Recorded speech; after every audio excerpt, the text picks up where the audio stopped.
The eggs were stolen on the last night of autumn, and the thieves were dead men from the moment they touched them, though it took the mountain 2 days to make it formal. There were 5 of them, professionals, and they had planned it the way you plan the impossible, for a year. The clutch of Ashveil, the old Empress mother's own dragon, lay in the high nesting grounds above the teeth.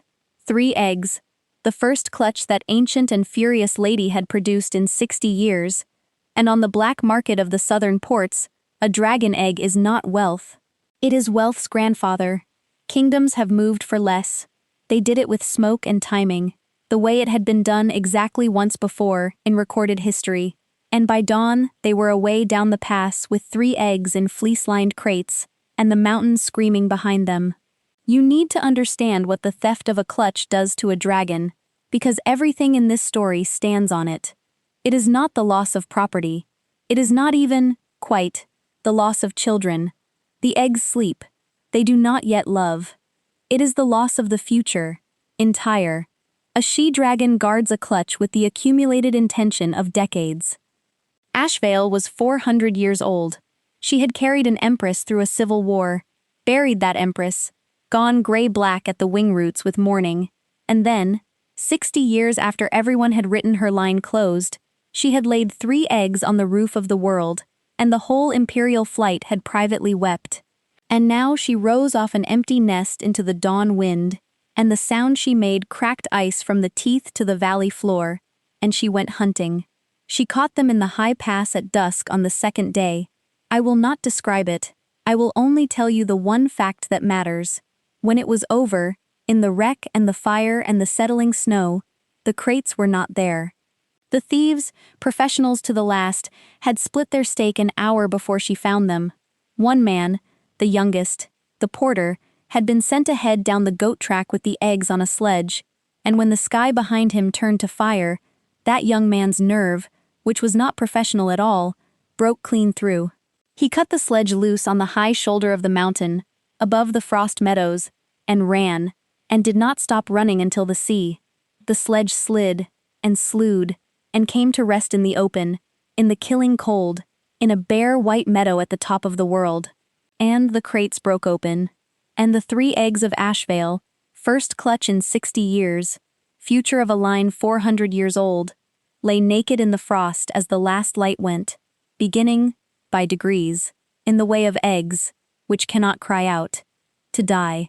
Odile Fenn walked the high pastures at night because sleep had stopped being a place she could stay. She was 33.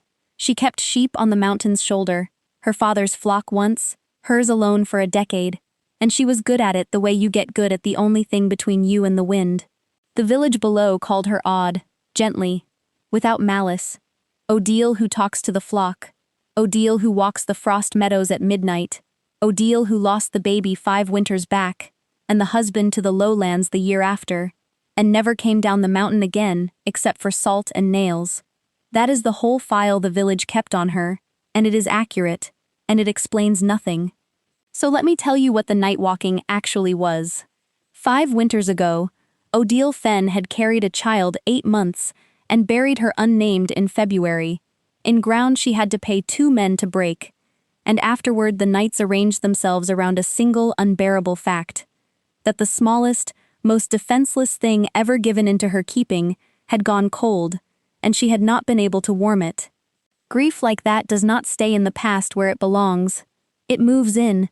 It sets a broken clock in your chest to 3 in the morning, and so at 3 in the morning, every morning, in all weathers, Odile walked, not going anywhere, not fleeing anything, just accompanying the cold on its rounds, the way you sit up with a sick neighbor.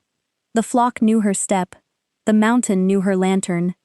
On the last night of autumn, with the first true frost down like a verdict, and the stars enormous, Odile came over the lip of the high meadow, and stopped, because there was wreckage on the white, a sledge on its side, crates burst, and among the splinters, catching her lantern light with a low warm shine that no wood or metal ever gave, 3 shapes the size of beeskeps. She knew what they were before she reached them. Everyone in the Empire knew Ashveil's clutch. The bells had rung for it. It was the one purely good news of a hard year. And everyone on this mountain in particular knew it. because the nesting grounds stood above them like a cathedral, and the Empress Mother's dragon was their own storm-colored legend. And 2 mornings ago, the sky had caught fire over the teeth, and every soul in the village had barred the door and prayed. 3 eggs. Alone in the open frost at midnight, miles from the nest, cold coming off them wrong, she put her bare palm on the nearest shell, and it should have been like touching a banked stove. Every child of these mountains knew that.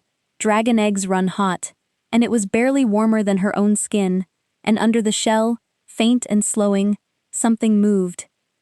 Odile Fenn stood in the frost meadow with her hand on the cooling future of a 400-year line, and the broken clock in her chest struck the hour it always struck. The smallest, most defenseless things ever given into her keeping. Going cold. No, said Odile, to the mountain, to the frost, to February 5 years deep. Not twice. Understand the problem as she understood it, standing there doing the arithmetic of survival with frost forming on her eyelashes. The eggs could not be moved. Each was the weight of a full-grown ewe, and she was one woman, and the sledge was ruined. The nest was an unclimbable mile above. The village was 2 hours below, and 2 hours down plus 2 hours back with help was 4 hours, and the eggs, her palm still lay on the shell, reading that faint slowing stir the way she read a poorly lamb through its fleece. The eggs did not have 4 hours. The cold was deepening toward the bottom of the night. Whatever heat was left in them was leaking into the sky right now, this minute, while she stood deciding. There was no good answer. There was only the shepherd's answer, the one her father had taught her in lambing storms. When you cannot bring the cold ones to shelter, you bring the shelter to them, and the last shelter on any mountain is your own body. She worked fast, the way you work when thinking would stop you. She rolled the 3 eggs together in the lee of the wrecked sledge, close as they would go, a clutch again instead of a scatter. She packed the windward side with the burst crate's fleece and splinters. Her coat came off, the sheepskin, her father's, the one the village joked would outlive the church, and went over the tops of them, spread wide, tucked. The wind found her back like a blade the moment it left her shoulders, and she took note of that fact and set it aside, the way you set aside a bill you cannot pay this month.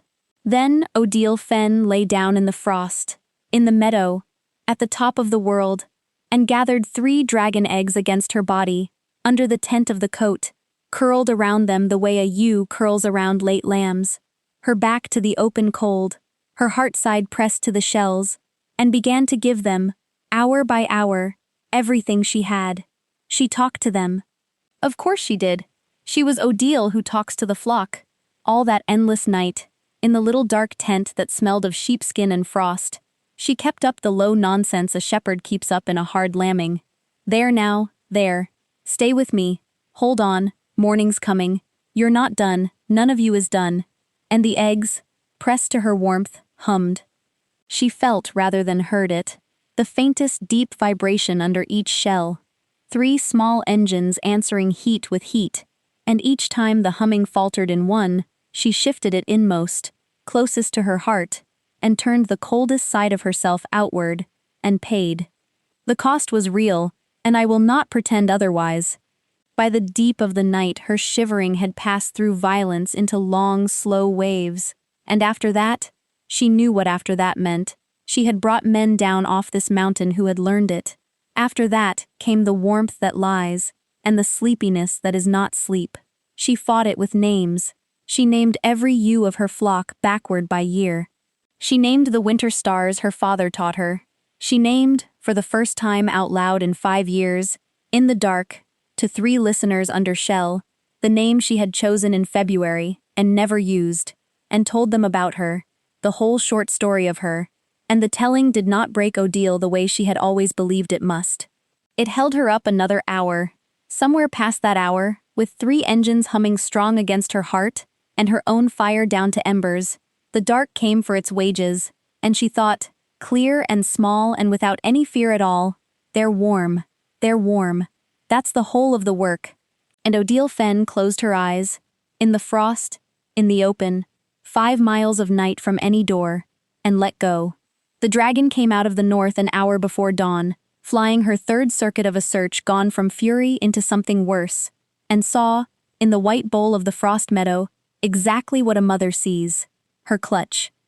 Together, sheltered, humming with strong stolen warmth, she could hear their 3 small engines from the wing, a sound she had thought 2 days ago she would never hear again, and curled around them, where the nest should be, where she should be, a human. Understand what humans meant to Ashveil in that hour. Humans had smoked her off her nest with a trick. Humans had carried her future down a mountain in crates. To sell.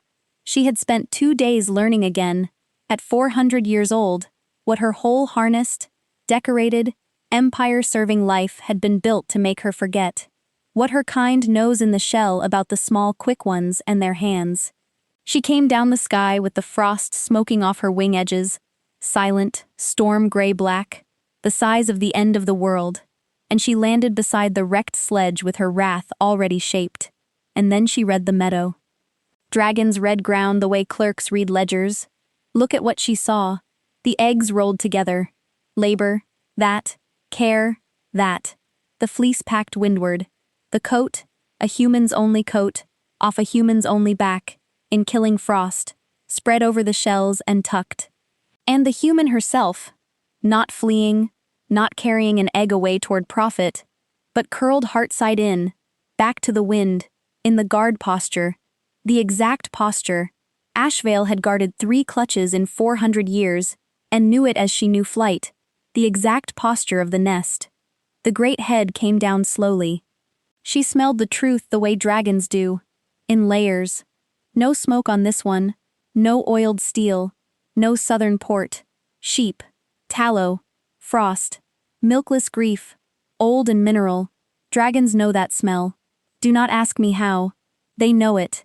And under all of it, sunk to embers, almost too low to find, one small stubborn human fire that had spent itself down to the socket, keeping 3 engines running that were not even its own kind. The amber eye, close enough now to throw its own faint light on Odile's frost-white face, watched the shallow breathing for a long moment. 400 years. An empress carried and buried. 60 years of a closed line, and a stolen future, and 2 days of fire. And here, at the bottom of the coldest night of the year, the oldest dragon of the Imperial flight met the thing she had stopped believing the small quick ones carried. One of them had found the whole of her future dying in the open, and had lain down in the frost, and given it her fire, to the last ember, expecting no witness and no wage. Ashveil made a sound no one heard, low, in the old tongue of her kind that even dragons rarely use, a single note. The flight masters, if they had heard it, would have needed a moment to place it, because it is recorded only twice in the archives. It is the note a she-dragon makes to a hatchling. It means, mine. Then she gathered the meadow. She lay down around the whole of it, eggs, coat, sledge wreck, woman, encircling, the fortress posture, her body a wall against the wind's whole quarter. And she extended one vast wing, and brought it over and down, slow as evening, sealing warmth beneath it the way night seals a valley, over her 3 humming eggs, and over Odile Fenn, shepherd of the High-pastures, 33, spent to the socket, 5 years cold, and the wing closed, and the frost stopped, and the temperature under that living roof began, degree by saved degree, to rise. Odile woke in amber light, warm, and concluded she had died. It was a reasonable reading of the evidence. She was warm all the way through, which the mountain does not give away free in winter. The light was low and gold, and came through a ceiling that glowed like a lamplit tent, ribbed like a church roof, breathing, breathing. The whole warm world she lay in rose and fell, slow as tides, and against her body. Her arms had kept their post all night without her. 3 great smooth shapes hummed like kettles just off the boil. The eggs. Warm as banked stoves now, fierce with life, and the night came back to her all at once. The sledge, the frost, the coat, the naming, the letting go. And she had not died. Or if she had, the afterlife was scaled, and gray-black, and enormous, and its heartbeat was somewhere under her like millwork in a cellar floor. She lay very still. The wing above her, She understood it now for a wing, and the understanding arrived with remarkable calm, the way enormous facts do when you wake inside them, shifted, opening a seam of white morning at its edge, and into that seam of light came down the head. You have seen dragons in this story before. But Odile had never been eye to eye with one, and Ashveil at a handspan is not an experience the mind files with other experiences. The amber eye was the size of a cauldron, and old the way wells are old, and it regarded her, a woman lying in the guard posture inside another mother's nest, wearing no coat because the eggs were wearing it. Odile Fenn looked into that eye and found, to her own lasting astonishment, that she was not afraid. She had spent 5 years being braver than this at 3 a.m. with no witnesses. "They kept," she said. Her voice was a ruin, burnt down by a night of talking and frost. "All 3. They hummed all night. That one," she moved her chin, she did not dare move her arms, "went quiet on me twice, so I kept her closest. She'll want watching. Her." The shepherd's ear had read the engine notes truly. The flight masters would confirm it in the spring. 2 drakes and a queen, and the queen was the inmost egg, the one kept closest to the heart of the woman who had guarded them. The great eye held her a moment longer, then Ashveil did a thing that undid Odile Fenn more thoroughly than any terror could have. She brought her huge head down, and pressed her brow, gently, deliberately, the way the very strong touch the very breakable, against the human woman's chest. Against the heart side, against the spent fire, and she breathed in, once, slow, the smell of milkless grief, old and mineral, and she breathed out, once, slow and warm, and the breath of a she-dragon on a grieving body is not medicine, and is not magic, and I will make you no false promises about what it healed. But Odile wept, then, at last, the February weeping, 5 years frozen, wept it warm, inside a living fortress, held between 3 humming futures and the oldest mother on the mountain, and Ashveil kept her brow exactly where it was, until the weeping was done, standing guard over that, the way she stood guard over everything else that was hers. The Emperor Theron had not slept in 2 days, and the Imperial flight had learned to give his temper sea room. He was 36, and he had inherited the throne young, and Ashveil never. That is the wound in this man. Mark it, because the meadow is about to press on it. His mother, the Empress mother, had died 5 years past, and her dragon, the legend he had been raised beneath, the storm-colored roof of his whole childhood, had refused him, not violently, worse, politely. 5 years of formal distance, of amber eyes that slid past him, of the flight master's careful phrases. The bond descends by consent, majesty, not by blood. She is old. She grieves. While the truth stood in the dragon grounds like a monument, the great Ashveil had weighed the son of her dead bonded, and declined. Then the clutch, first in 60 years, his mother's line renewed, joy of the empire, and he had thrown a cordon of the flight around those nesting grounds that a starling could not have crossed, because it was the one thing he could do for her, guard her future, since she would not have his hand. And professionals had crossed it with smoke and timing, on his watch, and for 2 days, the Emperor of 9 provinces had flown search grids himself, wild-eyed, while the sky over the teeth burned, and his council sent increasingly careful letters up the mountain. They found the thieves' camp at midnight, what the mountain had left of it, and no eggs.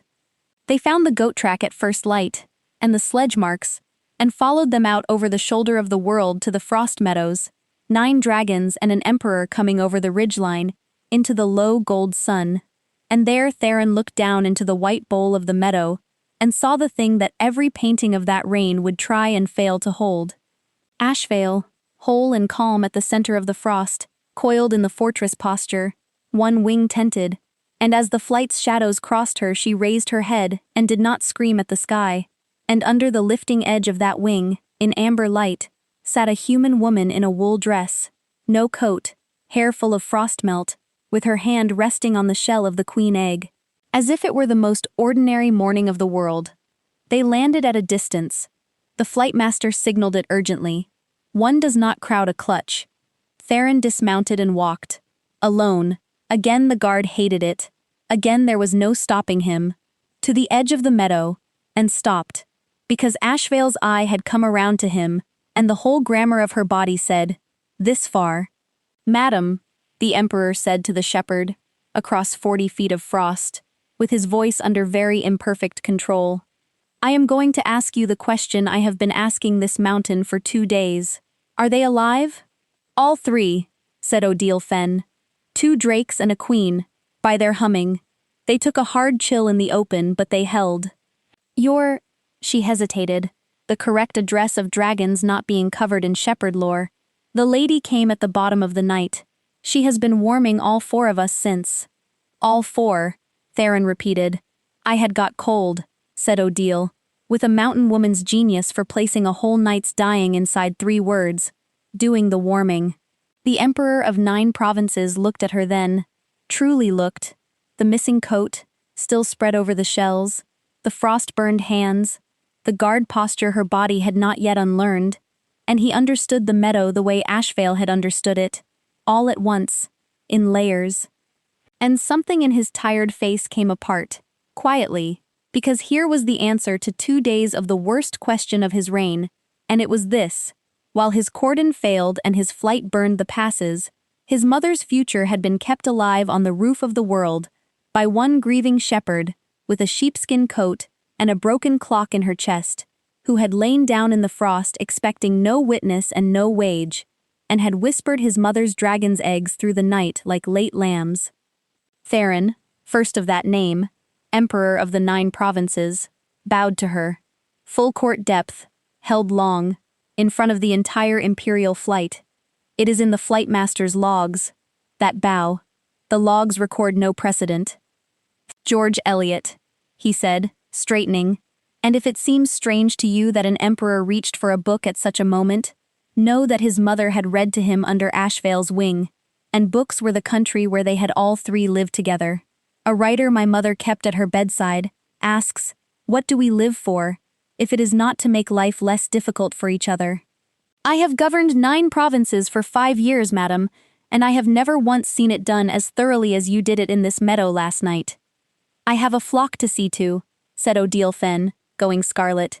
"If someone would fetch my coat off the eggs." No one fetched the coat. The queen egg had opinions about the coat, and about the woman, and the mountain was about to learn how far a clutch's opinions go. They could not move the eggs without Ashveil, and Ashveil would not move without Odile. It was established within the hour, with great tact and total firmness. The old dragon simply arranged the logistics of her body so that every path off the meadow led past the shepherd, and each time Odile made to slip away toward her flock, one storm-gray foreleg redrew the map. The flight master, watching, said quietly to the Emperor, "Majesty, I have served the grounds 40 years. You are looking at a guard bond. She has taken the woman into the clutch." "Into the clutch," Theron said, "as nestkin. It is in the oldest records and nowhere since. The clutch was dying, and the woman warmed it as kin. The lady has ruled accordingly." The old man permitted himself the ghost of a smile. "There is no appealing it, Majesty. I would not advise the attempt." So the mountain rearranged itself around the ruling. The eggs went home to the nesting grounds in a slow royal procession, Ashveil carrying them one by one while the flight held the sky, and a stone bothy went up at the meadow's edge in 6 days. Imperial masons, working around a shepherd's protests, because the nestkin must be within call, and the nestkin refused, with granite mountain politeness, to leave her sheep. Odile's flock grazed the nesting ground's lower slopes that winter, guarded by the most catastrophic shepherd dog in recorded history, and lambing that spring lost not one, foxes and eagles having unanimously discovered urgent business in other provinces. And the Emperor kept coming up the mountain. There was always a reason of state: the eggs, the works, the trials of the 2 thieves the sea had returned. But the reasons wore thinner as the winter wore on, and the visits wore longer, and what he actually did up there, the Emperor of 9 provinces, was sit on a milking stool in a bothy that smelled of sheep and frost, drinking tea a shepherd made, learning, haltingly, 2 grieving people trading a word at a time, the whole file the village never kept, February, the unused name, the clock in the chest, the 5 years of walking. And she learned his, the mother, The refusal, the 5 years of amber eyes sliding past. "She never once looked at me the way she looks at you," he said, on a night deep in that winter. It cost him visibly. "I spent my whole life under her, and she chose a stranger in 4 hours." "She chose the eggs," Odile said. "I just came with them." Then, because the mountain teaches plain sight, and she looks at you now, since the meadow, you haven't seen it because it's always at your back, when you're leaving, she watches you the whole way down the sky. The Emperor was silent for a long time. "You watch me the whole way down the sky," he said. "I have a flock," said Odile Fenn, scarlet again. "I watch everything on this mountain. The queen hatched at midwinter, at 3 in the morning, and the mountain will tell you she chose the hour on purpose, because that was the hour her nestkin always walked. It was Odile who was there first, the broken clock in her chest striking its old hour, her boots finding the nesting grounds before the horns even sounded. Odile who was kneeling at the shell when it opened, with Ashveil's head hovering above like a storm held in reserve. And so the first living thing the new queen of the Imperial line ever saw, printed forever in the way of new-hatched queens, was a shepherd's wind-burned face, and the first sound she ever heard was there now. There, you're not done. None of you is done. Morning's coming. The flight came up the mountain in a thunder of wings. The Emperor came with them, and stopped in the torchlight at the sight that the painters did eventually manage, more or less, though every version tames it. The old dragon and the young queen, storm gray and new bright, and between them, holding the future of the empire wrapped in a sheepskin coat while it chewed on her braid, the woman from the frost meadow. Theron knelt down in the snow beside them. No court bow this time, just a tired man kneeling by a fire that had somehow, against 5 hard years of evidence, been rekindled. And the new queen looked at him with eyes like his mother's lamps, and Ashveil, 400 years old, watched the son of her dead bonded kneel in the snow beside her nestkin, and lowered her great head, and pressed her brow, gently, deliberately, to his shoulder. 5 years late. Not too late. They were married at the spring thaw, in the meadow. She insisted on the meadow, with the flock present, because Odile Fenn does not leave the flock, and 9 dragons on the ridgelines, and a hatchling queen misbehaving gloriously among the lambs. The empire has had grander weddings. The mountain is confident it has never had a better one. She never did move down to the capital. The capital, over the years, moved somewhat up the mountain. There is a summer palace now at the foot of the frost meadows, modest as such things go, built around a stone bothy that the masons were forbidden to touch, and the ballads call her the Winter Empress, the one who guards, and get most of it wrong, as ballads do. But they get the middle of it right, the part the whole empire knows by heart, that she was nobody. Walking the top of the world at 3 in the morning with a broken clock and a sheepskin coat, and she found the future dying in the open frost, and she lay down around it and gave it everything she had, to the last ember, expecting no witness and no wage. And she was wrong about the witness. The wing came down over her like night over a valley, and the oldest mother on the mountain said the old word, mine, and the frost. The February frost, the 5-year frost, all of it, stopped. What do we live for, if it is not to make life less difficult for each other? She warmed 3 eggs. The mountain has been warming her back ever since.